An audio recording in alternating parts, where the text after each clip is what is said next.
गुरुग्राम में जुटेंगे ब्रिक्स देशों के ऊर्जा मंत्री। आज से 25 जून तक ऊर्जा संकट पर होगा महामंथन। सम्मेलन में 30 देशों के मंत्री अन्य प्रतिनिधि होंगे शामिल।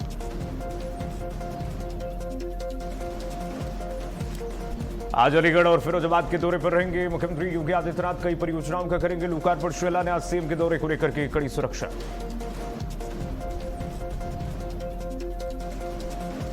मुख्यमंत्री योगी आदित्यनाथ का हाथरस का दौरा कल हाथरस की सलेमपुर में करेंगे जनसभा। राजा महेंद्र सिंह विश्वविद्यालय का करेंगे निरीक्षण।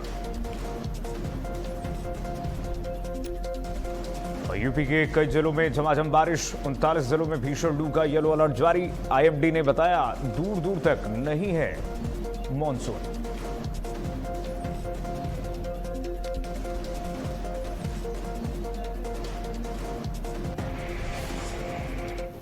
नमस्कार, सुप्रभात, बहुत स्वागत है आपका। भारत अपडेट देख रहे हैं आप। मैं हूं आपके साथ कीर्तिमान सिंह। बुलेटिन शुरुआत करते हैं। आज अलीगढ़ के दौरे पर और फिरोजाबाद के दौरे पर रहेंगे मुख्यमंत्री योगी आदित्यनाथ। सुबह 11 बजे फिरोजाबाद पहुंचेंगे सीएम योगी। 658 करोड़ की परियोजनाओं का लोकार्पण और शिलान्यास करेंगे। मुख्यमंत्री योगी आदित्यनाथ का 2 जिलों का दौरा है। फिरोजाबाद और अलीगढ़ में मुख्यमंत्री रहेंगे। सुबह 11 बजे फिरोजाबाद में रहेंगे। 658 करोड़ की परियोजनाओं का लोकार्पण और शिलान्यास मुख्यमंत्री के कर कमलों द्वारा होने वाला है। पीएम आवास योजना के लाभार्थियों को चाबी भी सौंपेंगे मुख्यमंत्री। दोपहर 4 बजे अलीगढ़ में सीएम योगी आदित्यनाथ जनसभा करेंगे। 462 करोड़ की परियोजनाओं का लोकार्पण और शिलान्यास। योजनाओं के लाभार्थियों को वितरित करेंगे प्रमाण पत्र। तो पीएम आवास योजना के लाभार्थियों को सौंपेंगे मुख्यमंत्री योगी आदित्यनाथ चाबी और योजनाओं के लाभार्थियों को प्रमाण पत्र भी वितरित करेंगे। संवाद भी करेंगे। मुख्यमंत्री योगी आदित्यनाथ का यह मैराथन दौरा है। आज 2 जिलों का यह मैराथन दौरा। मुख्यमंत्री योगी आदित्यनाथ आज 2 जिलों के दौरे पर रहेंगे। सीएम योगी आदित्यनाथ आज अलीगढ़ और फिरोजाबाद में कई परियोजनाओं का लोकार्पण और शिलान्यास करने वाले हैं। सुबह 11 बजे फिरोजाबाद में मुख्यमंत्री की उपस्थिति रहेगी। मुख्यमंत्री योगी आदित्यनाथ आज प्रमाण पत्र भी वितरित करेंगे। लोकार्पण शिलान्यास कार्यक्रम में भी मौजूद रहेंगे। करीब 462 करोड़ की परियोजनाओं का लोकार्पण शिलान्यास मुख्यमंत्री कर कमलों द्वारा इन दोनों जिलों में होने वाला है। हमारे साथ ब्यूरो चीफ लखनऊ संजीव सिंह जुड़ गए हैं फोन लाइन पर। संजीव, बताइए, आज मुख्यमंत्री योगी आदित्यनाथ का 2 जिलों का दौरा, क्या क्या कार्यक्रम प्रस्तावित है? संजीव। बिल्कुल सही कहा आपने कि आज जो उत्तर प्रदेश के मुख्यमंत्री योगी आदित्यनाथ का जो उत्तर प्रदेश के 2 जिलों का दौरा है, फिरोजाबाद और इसके अलावा जो है अलीगढ़। सबसे पहले वो फिरोजाबाद जाएंगे, जहां पर कि 658 करोड़ रुपए की लागत से करीब 81 विकास परियोजनाओं का लोकार्पण और शिलान्यास करेंगे। इसके अलावा जो है प्रधानमंत्री आवास योजना के शहरी लाभार्थियों को जो है चाबी भी बांटेंगे। साथ ही विभिन्न योजनाओं के जो लाभार्थी उनको प्रमाण पत्र, चेक और उपकरण जो है वितरित करेंगे। इस मौके पर कहा जा सकता है कि गन्ना विकास एवं चीनी मिल मंत्री श्री लक्ष्मी नारायण चौधरी मौजूद रहेंगे। पर्यटन एवं संस्कृति मंत्री जयवीर सिंह रहेंगे। कामी राठौर जो कि फिरोजाबाद की महापौर हैं। इसके अलावा जिला पंचायत अध्यक्ष हर्षिता सुमित प्रताप सिंह समेत जो है अन्य लोग उपस्थित रहेंगे। सिकोहाबाद में जिस तरह से जो लोकार्पण है वो 139 करोड़ से जो है 19 विकास परियोजनाओं का है। इसके अलावा जो है अगर शिलान्यास की बात की जाए तो 67 करोड़ रुपए की लागत से जो है 22 विकास परियोजनाओं का जो है शिलान्यास है। वही कुंडला में जो है 94 करोड़ रुपए की लागत से जो है 14 विकास परियोजनाओं का लोकार्पण है, जबकि 358 करोड़ की लागत से जो है 26 विकास परियोजनाओं का जो है शिलान्यास है। ये कार्यक्रम जो है फिलहाल जो है फिरोजाबाद में रहेगा। इसके अलावा अगर अलीगढ़ की बात की जाए, यानी कि ताला नगरी अलीगढ़ की अगर बात की जाए, तो 462 करोड़ रुपए की लागत से जो है 85 विकास परियोजनाओं का लोकार्पण और शिलान्यास करेंगे। और जन कल्याणकारी योजनाओं के जो लाभार्थी हैं उनको प्रमाण पत्र जो है उत्तर प्रदेश के मुख्यमंत्री योगी आदित्यनाथ के कर कमलों से दिया जाएगा। इस मौके पर भी जो है लक्ष्मी नारायण चौधरी, संदीप सिंह सुरेंद्र दिले, विजय सिंह, प्रशांत सिंघल, सतीश कुमार गौतम, अनूप प्रधान, वाल्मीकि समेत अन्य लोग उपस्थित रहेंगे। तो ये कहा जा सकता है कि जो लोकार्पण कार्यक्रम है उसमें जो है नगर निगम को जो है 109 करोड़ रुपए के साथ परियोजनाएं दी जाएगी। इसके अलावा जो है 205 करोड़ रुपए की 2 परियोजनाएं जिनका कि उत्तर प्रदेश के मुख्यमंत्री योगी आदित्यनाथ शिलान्यास करेंगे। तो ये कहा जा सकता है कि अलीगढ़ और फिरोजाबाद के वासियों को आज विभिन्न विकास परियोजनाओं की जो है सौगात मिलने वाली है। जी सचिव, हम इसको ऐसे भी देख सकते हैं कि चुनाव से पहले पश्चिमांचल से लेकर के पूर्वांचल तक या फिर पूर्वांचल से लेकर के पश्चिमांचल तक जो मुख्यमंत्री योगी आदित्यनाथ जगह जगह परियोजनाओं की सौगात सौंप रहे हैं, खास करके फोकस जो इस वक्त पश्चिमांचल पर है, कहीं ना कहीं ये दर्शाता है कि कितना महत्वपूर्ण पश्चिमांचल है बीजेपी के लिए, अन्य पार्टियों के लिए भी। देखिए, दोनों ही चीजें अगले साल जो है विधानसभा का चुनाव यानी 2027 में होने वाला है। इसके मद्देनजर जो है लगातार राज्य सरकार जो विकास की योजना परियोजनाएं हैं उसका लोकार्पण और शिलान्यास कर दिया। दूसरा ये भी कहा जा सकता है कि डबल इंजन की सरकार है। उत्तर प्रदेश के मुख्यमंत्री का ये साफ कहना है कि प्रदेश के हर एक जिले का विकास किया जाए ताकि वहाँ के लोगों को वो सारी सुविधाएं मिल सके जिसके कि वो हकदार हैं।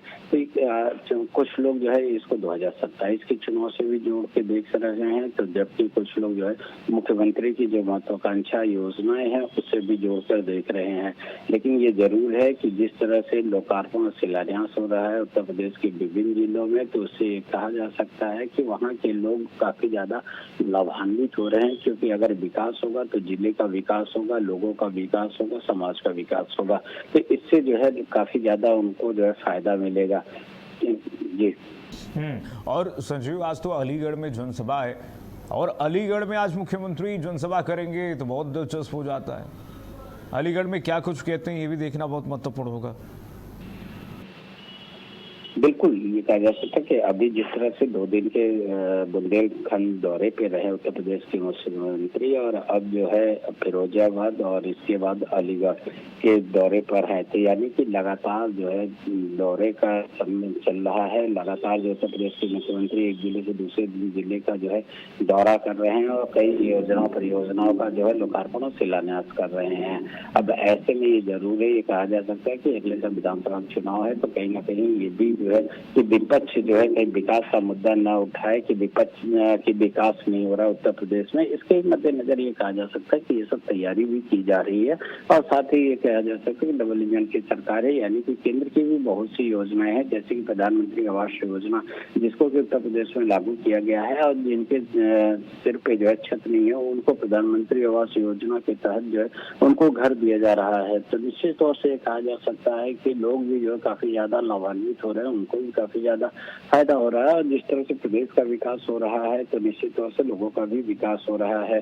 तो इन सभी योजना लेकर जो है उत्तर प्रदेश के मुख्यमंत्री लगातार जो है उत्तर प्रदेश के विभिन्न जिले का दौरा कर रहे हैं और विकास की जो योजनाएं हैं परियोजनाएं हैं उनका लोकार्पण और शिलान्यास कर रहे हैं। जी और संजीव, ये भी महत्वपूर्ण है, मुख्यमंत्री योगी आदित्यनाथ उन जिलों में जनसभाएं कर रहे हैं और मंच से उन शब्दों का प्रयोग हो रहा है जिससे कि ये दिखाने की कोशिश की गई है मुख्यमंत्री की तरफ से कि पहले इन जिलों की क्या स्थिति थी पूर्ववर्ती सरकारों में, किस तरह से अराजकता माफिया राज था, चाहे वो आजमगढ़ हो चाहे अब अलीगढ़ हो। कुछ ना कुछ संदेश तो मुख्यमंत्री देंगे। अलीगढ़ में अगर विकास की परियोजनाएं धरातल पर उतरेंगी 462 करोड़ की, तो मुख्यमंत्री योगी आदित्यनाथ आज संदेश तो जरूर देंगे, कुछ अलीगढ़ से कुछ महत्वपूर्ण संदेश जरूर मिलने को देखने को मिलेगा। कि उत्तर प्रदेश के मुख्यमंत्री के जब भी स्पीच होता है तो काफी ज्यादा आक्रामक होता है, खास तौर से कहा जा सकता है कानून व्यवस्था का मुद्दा हो या फिर विकास का मुद्दा हो, वो जो विपक्ष उनके निशाने पे रहता है, क्योंकि ये सबको पता है कि अगर पूर्ववर्ती सरकार की बात की जाए यानी कि 2017 से बात के पहले की बात की जाए तो उत्तर प्रदेश की क्या स्थिति थी और आज जो है उत्तर प्रदेश की क्या स्थिति है, यानी कि विकास की जो है यहाँ पर बाहर है। और जबकि अगर 2017 से पहले की बात की जाए तो विकास जो है बहुत ज्यादा नहीं था, जिसकी वजह से लोगों को भी अच्छा खासा दिक्कतों का सामना करना पड़ता था। इसके अलावा कानून व्यवस्था की बात की जाए तो कानून व्यवस्था भी काफी ज्यादा चरमराई हुई थी। लेकिन योगी सरकार बनने के बाद सबसे पहले जब उन्होंने शपथ लिया था तो उन्होंने यही कहा था कि कानून व्यवस्था के साथ अगर कोई भी खिलवाड़ करता है तो उसको बख्शा नहीं जाएगा। तो ये कहा जा सकता है कि कानून व्यवस्था के मुद्दे को लेकर 2017 से लेकर अभी तक यानी कि 2026 तक लगातार जो है अपराध के आगे ग्राफ की बात की जाए तो उसमें कमी आती जा रही है। यानी कि जीरो टॉलरेंस की उन्होंने बात कही थी और उसको उन्होंने लगभग साबित भी कर दिया है कि अब अपराध जो है बहुत ही कम रह गया है। तो ये कह सकते हैं कि जब उनका स्पीच होगा उत्तर प्रदेश के मुख्यमंत्री का तो निश्चित तौर से जो है उनके निशाने पर कहीं ना कहीं समाजवादी पार्टी होगी और विकास का मुद्दा जरूर रहेगा। जी और यही मुख्यमंत्री योगी आदित्यनाथ अपनी यूएसपी बनाकर चल भी रहे हैं। मुख्यमंत्री कह रहे हैं कि अब उत्तर प्रदेश में वन डिस्ट्रिक्ट वन माफिया नहीं है, वन डिस्ट्रिक्ट वन प्रोडक्ट है। बहुत शुक्रिया संजीव आपका तमाम जानकारी साझा करने के लिए। संजीव हमारे साथ जुड़े हुए थे। आगे बढ़ेंगे, एक बड़ी खबर और बता दें आपको, सीएम योगी आदित्यनाथ का हाथरस का कल दौरा। देखिए कल हाथरस के सलेमपुर में जनसभा करेंगे मुख्यमंत्री योगी आदित्यनाथ। राजा महेंद्र सिंह विश्वविद्यालय का निरीक्षण करेंगे। तो आप समझिए कि किस तरह से फोकस है बीजेपी का पश्चिमांचल को साधने की। अलीगढ़ फिरोजाबाद में आज मुख्यमंत्री की उपस्थिति रहेगी, कल हाथरस में मुख्यमंत्री उपस्थित रहेंगे। राजा महेंद्र सिंह विश्वविद्यालय का निरीक्षण करेंगे, क्वारसी फ्लाईओवर स्पोर्ट्स कॉम्प्लेक्स का लोकार्पण करेंगे। विकास की परियोजनाएं धरातल पर उतर रही हैं, लेकिन मुख्यमंत्री योगी आदित्यनाथ संदेश भी देते जा रहे हैं। चुनाव से पहले एक मैराथन संदेश कि अगर विकास संभव है तो बीजेपी के सरकार में संभव है। ये मुख्यमंत्री संकेत दे रहे हैं चुनाव से पहले। अधिकारियों के साथ मुख्यमंत्री उच्च स्तरीय बैठक भी करेंगे। बिटवीन द लाइन आप पढ़िए मुख्यमंत्री योगी आदित्यनाथ का ये पश्चिमांचल का फोकस कितना है। आज फिरोजाबाद अलीगढ़, कल हाथरस। राजा महेंद्र सिंह विश्वविद्यालय में जनसभा होगी। आज अलीगढ़ में जनसभा है। अलीगढ़ से मुख्यमंत्री योगी आदित्यनाथ क्या संदेश देते हैं उत्तर प्रदेश की जनता को, यह देखना बहुत महत्वपूर्ण होगा।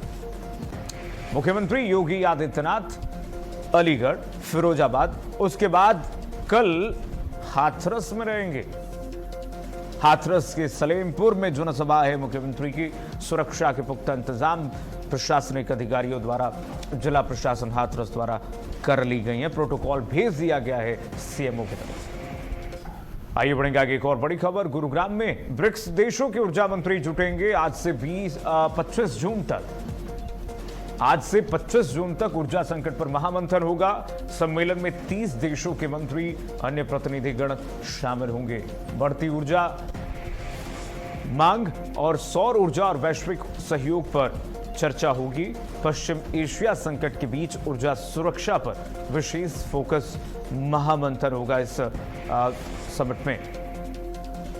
ब्रिक्स देशों के प्रतिनिधि इस में जुटेंगे। गुरुग्राम में ब्रिक्स देशों के प्रतिनिधि जुड़ेंगे और आज से 25 जून तक महामंथन किया जाएगा। तमाम पहलू हैं जिसमें सबसे बड़ी जो बात उभर कर सामने आई है पश्चिम एशिया संकट पर जो चर्चा होने वाली है कि क्या वैकल्पिक रास्ता, ऑल्टरनेटिव क्या हो सकते हैं जो पूरी दुनिया को जो ईंधन क्राइसिस है उससे बचा सके। स्नेह कमल हमारे साथ जुड़ गए हैं हमारे सहयोगी तमाम जानकारी के साथ। स्नेह, आज जो 30 देशों के मंत्री जुटेंगे, यहाँ पर प्रतिनिधि जुटेंगे, अब क्या क्या एजेंडा होने वाला है इस महामंथन का? भारत की तरफ से क्या एजेंडा उठाया जाने वाला है? मेजबानी में सोमवार से ब्रिक्स देशों के राष्ट्रीय सुरक्षा सलाहकारों और कुछ देशों के जो है विदेश मंत्रियों को उच्च स्तरीय बैठक आज से शुरू हो, 16वीं बैठक के शुरू हो रही है। 2 दिवसीय इस बैठक की अध्यक्षता भारत के सुरक्षा सलाहकार अजीत डोभाल करेंगे। सितंबर में प्रस्तावित ब्रिक्स शिखर सम्मेलन से पहले आयोजित इस बैठक में सदस्य देशों के बीच रणनीतिक सहमति बनाने की दिशा में यह महत्वपूर्ण बैठक है। बैठक का औपचारिक एजेंडा गैर पारंपरिक सुरक्षा चुनौतियां, आतंक रोधी सहयोग और नई प्रौद्योगिकी से जुड़े खतरों पर केंद्रित है। वही भारत और चीन के बीच जारी सीमा गतिरोध से जी पृष्ठभूमि में एक अतिरिक्त महत्व प्रदान कर रही विदेश मंत्रालय के अनुसार बैठक का मुख्य विषय दुनिया के सामने तेजी से उभर रही गैर पारंपरिक सुरक्षा चुनौतियां, सदस्य देशों के बीच बढ़ते वैश्विक सुरक्षा परिदृश्य, नई तकनीकों के दुरुपयोग से पैदा हो रहे खतरों और उनसे निपटने के विचार विमर्श करेंगे। इसके अलावा आतंकरोधी सहयोग, सूचना संचार प्रौद्योगिकी, सुरक्षित उपयोग, सूचना पर सुरक्षित उपयोग के लिए गठित समूह के निष्कर्ष की समीक्षा की जाएगी। बैठक में चीन का प्रतिनिधित्व उनके विदेश मंत्री, राष्ट्रीय सुरक्षा मामलों के उच्च स्तरीय प्रतिनिधिमंडल ये करेंगे। डोभाल के निमंत्रण पर भारत की यात्रा उनकी ऐसे समय कोई जब पूर्वी क्षेत्र लद्दाख के वास्तविक नियंत्रण था तो लंबे समय तनाव है। तो कुल मिलाकर दोनों देशों के बीच कूटनीतिक स्तर पर कई बातचीत के बावजूद कुछ विवादित मुद्दों पर सैनिकों की वापसी जरूर हुई है, लेकिन स्थिति तनावपूर्ण है। पूर्ण सैन्य वापसी और गश्त के अधिकारों को लेकर गतिरोध अभी भी कायम है। ऐसे में दिल्ली में शुरू हो रही है बैठक केवल सुरक्षा सहयोग को बढ़ती चुनौतियों के लिए नहीं, बल्कि भारत चीन के संबंधों के भविष्य पर भी जो है एक सवाल खड़ा कर रही है। कुल मिलाकर देशों के जो राष्ट्रीय सुरक्षा सलाहकारों की आज गुरुग्राम में होने वाली बैठक है, उस पर पूरे दुनिया की निगाहें जो है टिकी हुई है। कीर्तिमान, अच्छा सुनिए, अगर ब्रिक्स देश अगर इस वैकल्पिक व्यवस्था पर विचार भी करें, मंथन भी करें, ऑल्टरनेटिव क्या हो सकता है कि वैश्विक ऊर्जा संकट से कैसे बचा सकता है, क्या ऑल्टरनेटिव हो सकते हैं जो वैश्विक संकट से दुनिया को बचा सकते हैं, खास करके एशिया को? जी कीर्तिमान, अगर वैश्विक ऊर्जा संकट की अगर बात करें, जिस तरह से जो है कल रात अमेरिका ईरान के बीच वार्ता से कुछ उम्मीदें जरूर बंधी थी, लेकिन ट्रंप की धमकी के बाद एक बार पुनः वार्ता विफल होती है, तो जो थोड़ी सी उम्मीदें इस बार देखी थी कि शायद हॉर्मुज का स्टेट जो है, हॉर्मुज जल डमरू मध्य खुल जाएगा। एक बार पुनः जो है दुनिया के 22% ऊर्जा की जो आवक जिस रास्ते से होती थी वो शायद सुचारू हो, और उसी को देखते हुए भारत ने जो ईरान के साथ साथ खाड़ी कई देशों से रूस से तेल खरीदने की जो कोशिश एक बार पुनः की थी, तो उसको एक बार लगता है पुनः एक बार धक्का लगा है। अब देखना एक बार पुनः यह होगा कि अमेरिका और ईरान के बीच वार्ता फिर से कब शुरू होती है, लेकिन उस बीच जिस तरह से रूस ने जो है दुनिया के तमाम देशों को सस्ते तेल देने की कोशिश की थी, उसके बावजूद उस पर भी अमेरिकी प्रतिबंधों का सामना करना पड़ रहा है। तो कुल हम कह सकते हैं ब्रिक्स देशों में दुनिया के जो बड़े देशों में शामिल जो है चीन है, सोवियत रूस है, भारत है, चीन है, ये जो देश शामिल है, अब देखना है कि ऊर्जा संकट को लेकर आपस में ये लोग क्या सहमति बनाते हैं। निश्चित रूप से। सुनिए, बहुत शुक्रिया, बहुत धन्यवाद। तो गुरुग्राम में देखिए ब्रिक्स देशों के सभी ऊर्जा मंत्री जुटेंगे और सबसे महत्वपूर्ण एजेंडा जो आज होने वाला है, 25 जून तक होने वाला है, वो है कि वैश्विक संकट, जो ईंधन का संकट आया हुआ है, ऊर्जा का संकट आया हुआ है, उससे कैसे ये ब्रिक्स देश निपटेंगे, इस पर महामंथन होने वाला है। क्या कुछ निकल कर आएगा इसमें, ये देखना बहुत महत्वपूर्ण होगा। आगे बढ़ेंगे। मुंबई बेस्ट कर्मचारियों की हड़ताल खत्म हो गई है, जो खबर आ रही है कर्मचारियों के वेतन में बढ़ोतरी हो गई है और बड़ी राहत मिली है बेस्ट कर्मचारियों को। मुंबई के बेस्ट कर्मचारियों की हड़ताल खत्म हो गई है। स्थायी कर्मचारियों के वेतन में 3000 का इजाफा कर दिया गया है। अस्थायी कर्मचारियों का वेतन 2000 बढ़ाया गया है। ग्रेच्युटी राशि इसी वित्तीय वर्ष में दी जाएगी। यानी कि जिस मांग को लेकर के बेस्ट कर्मचारी लंबे समय से आंदोलनरत थे, परेशान थे और आंदोलन कर रहे थे, उनकी मांगें अब पूरी हुई हैं। बहुत हद तक नहीं, लेकिन कुछ हद तक उनको राहत मिल गई है। बेस्ट कर्मचारियों की हड़ताल इसी के साथ समाप्त हो गई। कर्मचारियों के वेतन में बढ़ोतरी हो गई है और जिसमें कहा जा रहा है कि जो परमानेंट कर्मचारी हैं उन्हें उनके वेतन में 3000 का इजाफा हुआ है। वहीं जो अस्थायी टेम्पररी हैं, कॉन्ट्रैक्चुअल हैं कर्मचारी, उनके वेतन में 2000 रुपए की बढ़ोतरी हुई है। ग्रेच्युटी राशि इसी वित्तीय वर्ष में दी जाएगी, क्योंकि देखिए मांग भी कर्मचारियों की, बेस्ट कर्मचारियों की थी कि जो कर्मचारी 5 वर्ष की अवधि को पार कर चुका है और सर्विस में है लगातार, उसकी ग्रेच्युटी बनती है, उस ग्रेच्युटी को दी जाए। और ये राशि भी इसी वित्तीय वर्ष में दी जाएगी, जो जानकारी मिल रही है। इन तमाम मांगों को लेकर के कर्मचारियों का ये प्रदर्शन लंबे समय से जारी था और बहुत सारी व्यवस्थाएं जो हैं चरमरा भी गई थी। लगातार आश्वासन पे आश्वासन दिया जा रहा था, लेकिन कर्मचारी मानने को तैयार नहीं थे। उनका कहना था कि हमारी कम से कम सतही तौर पर जो लंबे समय से मांग है उसको पूरा करे सरकार, एनडीएमसी या फिर जो भी कॉरपोरेशन है। उसके बाद जो है मुंबई बृहत पालिका जो कर्मचारियों को लगातार आश्वस्त कर रही थी, अब जाकर के उस मांग को पूरा किया गया है। बेस्ट कर्मचारियों को अब थोड़ी सी राहत मिल गई है और बेस्ट कर्मचारियों की जो मांग है पूरी होने के बाद हड़ताल खत्म हो चुकी है। कर्मचारियों के वेतन में बढ़ोतरी हो गई है। 3000 और 2000 बढ़ाया गया है स्थायी कर्मचारियों के और कॉन्ट्रैक्चुअल कर्मचारियों के। आइए बढ़ेंगे आगे। एक और बड़ी खबर राजधानी लखनऊ से आ गई है। यूपी की राजधानी लखनऊ से बड़ी खबर। पीएमएस संघ यूपी के केंद्रीय कार्यकारिणी के चुनाव में state medico legal cell Indira Nagar मतदान केंद्र सीएमओ ने जिला निर्वाचन अधिकारी नियुक्त किया है। डॉक्टर बीएन यादव जिलाधिकारी नियुक्त हुए हैं।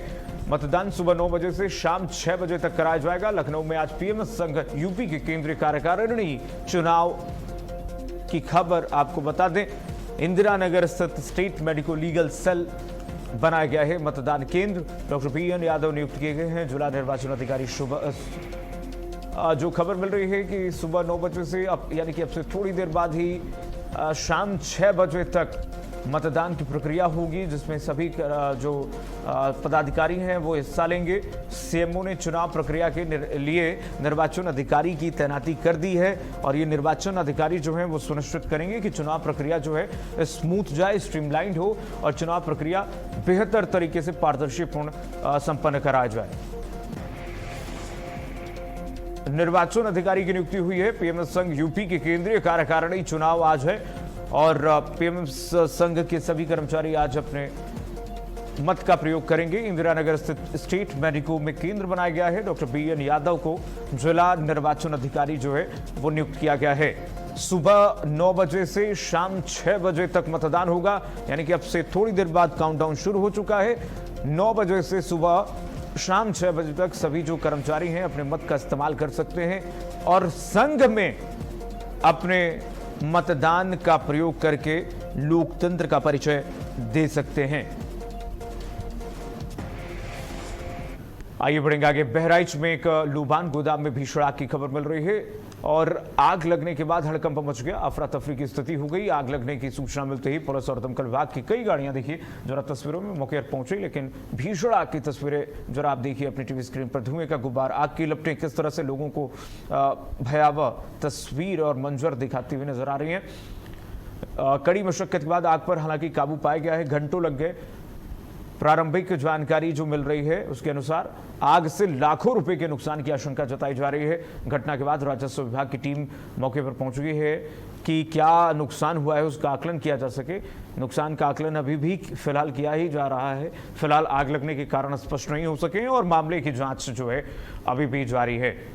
यूपी के बहराइच की तस्वीरें देखिए, भीषण आग ने किस तरह से लोगों को यहाँ पर सहमा दिया है और घंटों तक आग लगी रही। यहाँ पर कड़ी मशक्कत के बाद आग पर काबू पाया गया है। दमकल की कई गाड़ियां वहां पर पहुंची, आग पर काबू पाने में घंटों लग गए। अब खबर यूपी के बिजनौर से है। बिजनौर में नासिर पीर बाबा मजार के पास रास्ते को लेकर के चल रहा विवाद उस समय बढ़ गया जब प्रशासन ने राजस्व जांच के आधार पर मजार से लगी दीवार हटा करके सार्वजनिक मार्ग को खुलवा दिया। प्रशासन का कहना है कि यह कार्रवाई जांच रिपोर्ट के आधार पर की गई है ताकि रास्ता बाधित न रहे। कार्रवाई के बाद क्षेत्र में तनाव की स्थिति बन गई है, जो जानकारी मिल रही है, और कुछ लोगों ने विरोध प्रदर्शन शुरू कर दिया है। मौके पर पहुंचे सांसद प्रतिनिधि विवेक सेन भी धरने में शामिल हो गए। ये देखिए जरा तस्वीरें। स्थिति को देखते हुए भारी पुलिस बल तैनात कर दिया गया है और प्रशासन ने हालात पर अभी नजर बनाए रखी है। कोई भी कानून व्यवस्था को हाथ में लेगा उस पर ठोस कार्रवाई, सख्त कार्रवाई की जाएगी। प्रशासन की तरफ से यह चेतावनी दी गई है। आइए बढ़ते हैं आगे। बड़ी खबर इस बीच आपको बता दें, कच्चे तेल की कीमत में $1 से ज्यादा का उछाल खबर मिल रही है, कच्चे तेल की कीमत $81 प्रति बैरल के पार चली गई है। यूएस में भी कच्चे तेल की कीमत $77 तक पहुंच गई है। एक बार फिर से ऐसा लग रहा है कि ये तेल की कीमतें कम होने का नाम नहीं ले रही हैं। जो वैश्विक लगातार संकट आ रहे हैं, बातचीत जो बिगड़ रही है ईरान और अमेरिका और इजराइल के बीच में, इजराइल चाह रहा है कि पूरी तरह से ईरान को साफ़ी कर दें, लेकिन ईरान और यूएस कह रहे हैं कि हमारे बीच पीस टॉक हुआ है। इस बीच इजराइल मानने को तैयार नहीं है। इजराइल कह रहे हैं कि आप लड़ते रहिए, आप पीस टॉक करते रहिए, लेकिन हम जो है वो लड़ते रहेंगे। ऐसे में जो फ्लक्चुएशन हो रहा है, आप देखिए उतार चढ़ाव जो हो रहा है तेल के दामों में, ब्रेंट क्रूड के दामों में, वो अपने आप में चिंताजनक स्थिति बनी हुई है कि वैश्विक संकट कैसे सुलझेगा और कैसे अन्य देशों को राहत मिलेगी। खास करके जो एशिया में जो वैश्विक जो संकट आई हुई है तेल को लेकर के, ईंधन को लेकर के, उससे कैसे पार पाया जाए। कच्चे तेल की कीमत में आप देखिए जो खबर मिल रही है, $1 की उछाल और आ गई है। $81 प्रति बैरल के पार जो है कच्चे तेल की कीमत जो है हो चुकी है, $77 तक पहुंच गई है। यूएस में भी कच्चे तेल की, आप सोचिए यूएस जिसके पास खुद का अपना रिफाइनरी है, खुद के अपने वेनेजुएला से वो एक्सपोर्ट करते हैं तेल, और उनके पास खुद ब्रेंट क्रूड की एक अपनी स्टॉक है, लेकिन वहां पर भी $77 तक जो है कच्चे तेल की कीमत जो है पहुंच गई है। पूरे विश्व में इसका असर देखा जा रहा है, वैश्विक असर देखने को मिल रहा है कच्चे तेल की कीमत में। आप सोचिए कि $1 से ज़्यादा उछाल जो आई है वो किस कदर एशिया के देशों को प्रभावित कर रही हैं। एशियाई देश इससे बहुत प्रभावित हैं, बहुत हद तक प्रभावित हैं। एक तरीके से मंदी के हालात आप कह सकते हैं कच्चे तेल की कीमत में। जो ईंधन को लेकर के जो सिचुएशन अभी परिस्थिति बनी है वो बहुत ही भयावह स्थिति है, और इसको अगर कंट्रोल नहीं किया जा सकता है। अभी देखिए दिल्ली में ब्रिक्स की बैठक भी हो रही है। ब्रिक्स की बैठक में अब इस पर ऊर्जा संकट को लेकर के जो चर्चा होने वाली है, उसमें क्या चर्चा में निकलकर ब्रिक्स देश महामंथन करते हैं, ये देखना महत्वपूर्ण। लेकिन जो खबर मिल रही है कि कच्चे तेल की कीमत $81 प्रति बैरल की पार हो गई है, ये बहुत चिंताजनक है। यूएस में भी कच्चे तेल की कीमत $77 तक जो है वो पहुंच गई है। कच्चे तेल की कीमत में भारी इजाफा एक बार फिर से दुनिया को परेशान कर रही है। ब्रेंट क्रूड की कीमतें, कच्चे तेल की कीमतें लगातार बढ़ रही हैं। खाड़ी देश से लेकर के अमेरिका और वेस्टर्न देशों में भी यही स्थिति है। चलिए फिलहाल के लिए बस इतना ही। खबरें लगातार जारी, देखते रहिए भारत अपडेट।